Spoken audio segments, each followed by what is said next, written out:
The calculus of silence. The Galactic Council chamber was silent for exactly 17 seconds. That silence was louder than any alarm.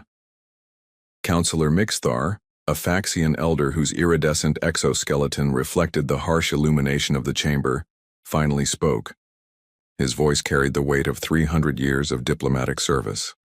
67 million, he said flatly. The Vothrak have eliminated 67 million Selvan civilians in the past 14 days.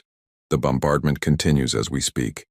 Around the massive circular table, representatives from every major interstellar power shifted uncomfortably. The Tyrixian delegation had already called for direct intervention twice, only to be voted down. The collective, a hive mind species, that thought in perfect unity, remained still, processing data through channels humans could never understand. The Sylv merchants, ever calculating, were silent, recognizing that economic sanctions meant nothing to an invading force actively committing genocide. The Vothrak demand territory, added Councillor Vren, a Kalian whose crystalline form fractured the light into 1,000 points. They claim the Selvan territories are historically theirs, a false claim but one they're willing to defend with orbital strikes. Admiral Soren Kall, representing the Coalition Defense Force, leaned forward. We have 6 battle groups within 3 weeks' travel. We could risk an escalation that brings us into direct conflict with the Vothrak Empire, interrupted Councillor Mixthar. An empire with 3 times our current fleet strength. The vote has spoken. We do not commit our military forces. The irony wasn't lost on anyone present. A galactic body formed specifically to prevent galactic-scale conflicts was choosing inaction while an entire civilization burned. Dr. Elena Vostrowski monitored the debate from an isolated communications terminal in the corner of the chamber. As head of the Terran diplomatic corps, she'd seen enough council sessions to know when logic had been abandoned in favor of self-preservation. She was reviewing casualty reports transmitted real-time from Selvan when a soft chime indicated an incoming priority message from Earth Command. The message was simple. Transmit immediately to Ambassador Vasquez. Code Red Vasquez was in her quarters aboard the UES Sovereign Hope, Earth's primary diplomatic vessel. She received the message within moments. The data made her stomach tighten. The latest casualty figures, the Council's refusal to intervene, the continued bombardment of populated centers. Ambassador Kira Vasquez was 47 years old, born in the colony worlds of Kepler 442b. She had negotiated trade agreements with species that communicated through electromagnetic pulses. She had brokered peace between 3 different factions of the collective consciousness. But she had never, in her entire career, felt this level of helplessness. She pulled up the live feed from Selvan's capital city. The camera source was a human agricultural station that had been established there 6 months ago. The feed showed orbital strikes illuminating the night sky, each detonation bright enough to be seen in daylight. She could see the thermal bloom from atmosphere-piercing weapons, the way the air seemed to ripple with each impact. And she knew what those numbers meant. 70,000 per detonation. Her mathematics told her there had been over 900 strikes in the past week. She opened a secure line to Admiral Marcus Chen, Earth Defense Command, stationed at the Lunar Fortress. I'm seeing the feed, Chen said before she could speak. His voice was steady, but she knew him well enough to recognize the anger beneath. 6 minutes ago, they bombed a hospital complex in the secondary city. 1,600 people. The Council won't authorize a response, Vasquez said quietly. I'm not asking for authorization, Chen replied. I'm asking if you want to give them one. Vasquez understood what he was really asking. There were protocols, the Human Accord Protocol, dormant since the first Earth-Space Alliance Treaty. There was the Defense Charter, designed for situations where galactic law broke down and the fundamental rights of sentient life were ignored. There was, in other words, a way to act. Play it for me, she said. The feed, now. As her screen filled, with the live imagery of Selvan's agony, Vasquez made a decision that would echo across star systems for centuries. She walked back into the council chamber. The debate was still ongoing, mostly variations on the same theme. Too risky, too costly, Not our responsibility.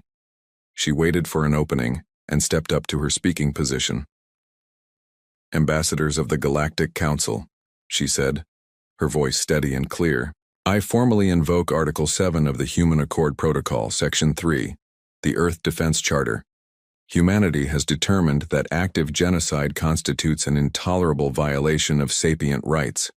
Effective immediately, Earth responds to this crisis as a matter of emergency humanitarian intervention. The chamber erupted. Councillor Mixthar's exoskeleton flickered with agitated colors. Vren's crystalline form refracted wildly. The Tyrixian delegation actually stood, their scaled forms suddenly aggressive. You can't invoke an ancient protocol without a vote, Mixthar protested.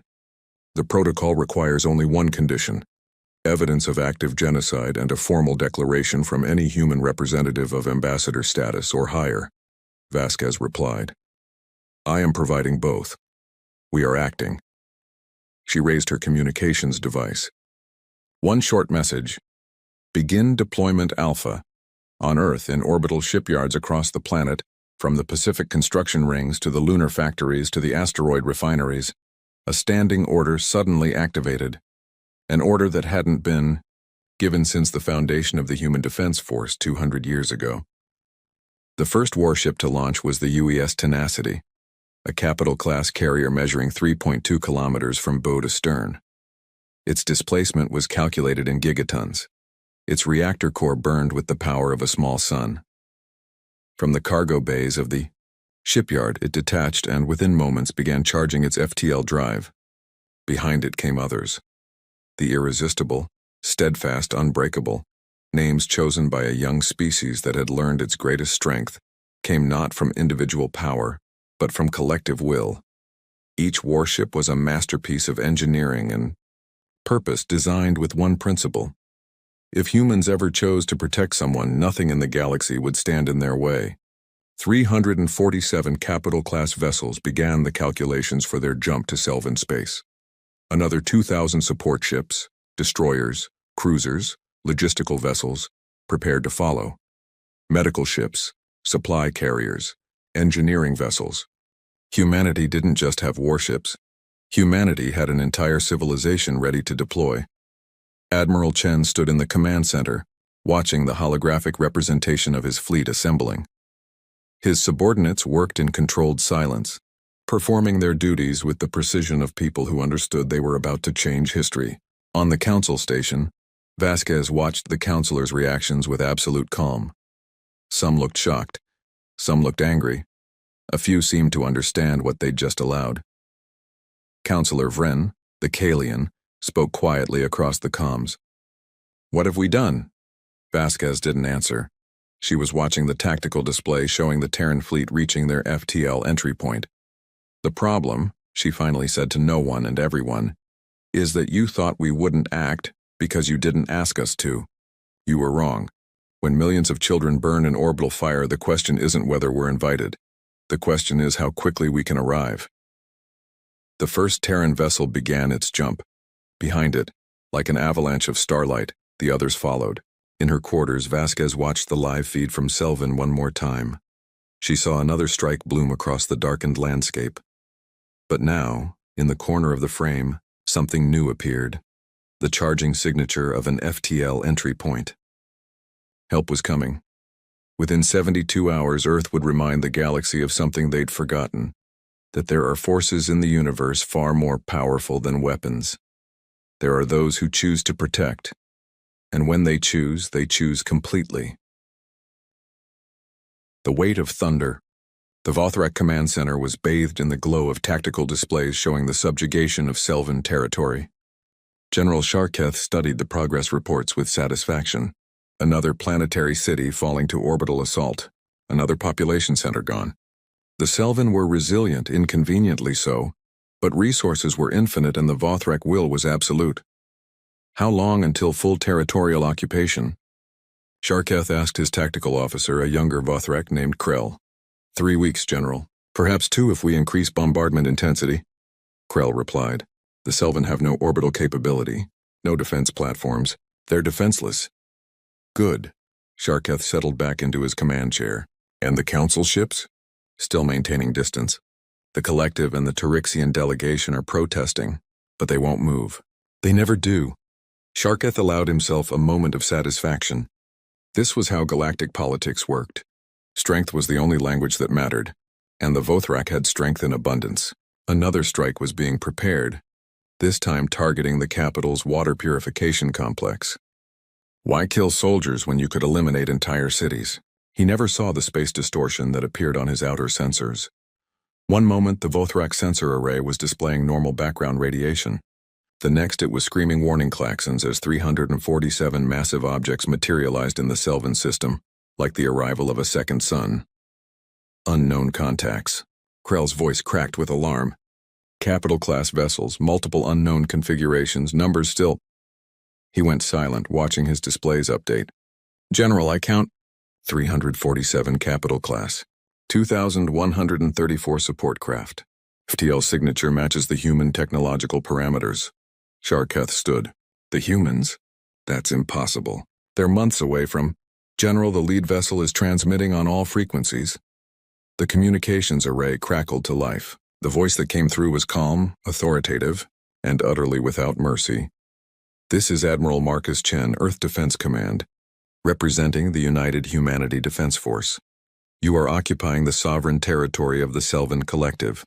You have 60 seconds to cease all hostile action and begin withdrawal of all military forces, or face the consequences of your refusal. Sharketh's face contorted. This is a bluff. Humanity has no authority here. They're outside their 30 seconds, the voice interrupted. Sharketh looked at Krell. Launch everything. These primitive newcomers have no idea who they're facing. The Vothrak have crushed empires older than Earth's civilization. Let them see what real power looks like. Krell's fingers flew across his display. Somewhere in the Vothrak fleet, weapon stations came online.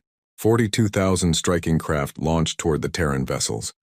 Missiles, energy weapons, plasma ordnance, the full arsenal of the Vothrak.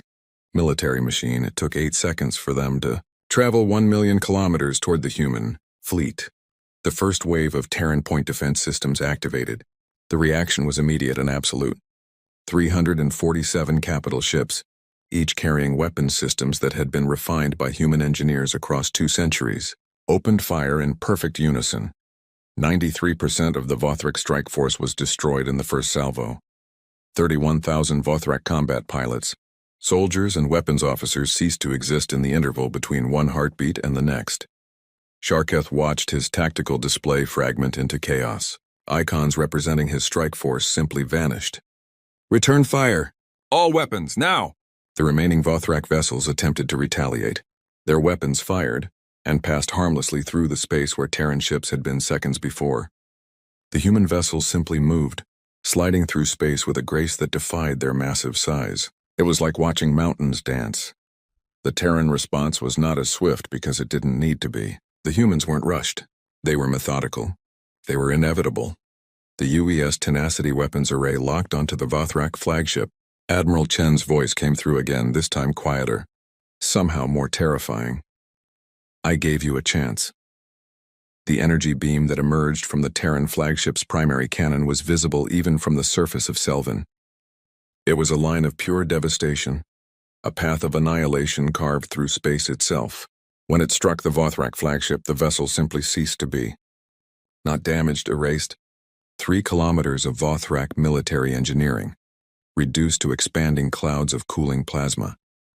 In the command center that had been underground, Sharketh felt the blast wave. The floor bucked beneath him. Emergency lighting flickered. Krell stared at the tactical display. General, our entire battle group. I'm reading almost complete losses. The remaining ships are transmitting again, the communication officer whispered. Admiral Chen's voice filled the chamber once more, and now it carried something worse than anger. It carried judgment. You are defeated. Your forces are destroyed. Any further resistance results in total annihilation. Cease all combat operations immediately, or every Vothrak vessel in this system will be eliminated. You have 30 seconds. There was no calculation, no bluff. Sharketh could see that now. The humans weren't trying to intimidate him. They were simply stating facts. Facts about military capability, facts about will, facts about what happened when you decided to burn children in their homes, and accidentally invited an entire civilization to respond. He gave the order to stand down. Across the Selvin system, the bombardment ended. Vothrek soldiers stopped their assault. Invasion forces began coordinated withdrawal. And above the atmosphere, the Terran fleet maintained position, a wall of steel and purpose that would not be moved. On the Galactic Council station, the chambers had descended into absolute chaos. Councilors were shouting, demanding explanations, threatening diplomatic actions. But beneath the noise, there was something else, a collective realization they had made a mistake. They had judged humanity as young, undeveloped, emotional. They had seen the human request to join the galactic community as a novelty. And so they had left one stone unturned when the Vothrak began their invasion. They hadn't asked, what happens when you try to commit genocide in the face of a species that asks for permission before defending someone, rather than forgiveness afterward? Councillor Vren addressed the chamber. I move that we formally recognize Earth's intervention as a humanitarian action, outside the normal protocols due to our failure to act. No one voted against it. On Selvin, the surface was still burning. Entire cities had been reduced to rubble. The death toll would eventually be counted in the hundreds of millions. But the bombardment had stopped. The invasion had halted. And that was because one species had chosen to answer with force. Not for conquest, not for resources, not for territory, but because the alternative was to watch children burn. Admiral Chen stood in his command center watching the tactical displays. His job was already becoming harder, not the military part, which was finished, but the humanitarian part, which was just beginning. He opened a broadcast on all frequencies. To the people of Selvin, this is Admiral Marcus Chen, Earth Defense Command.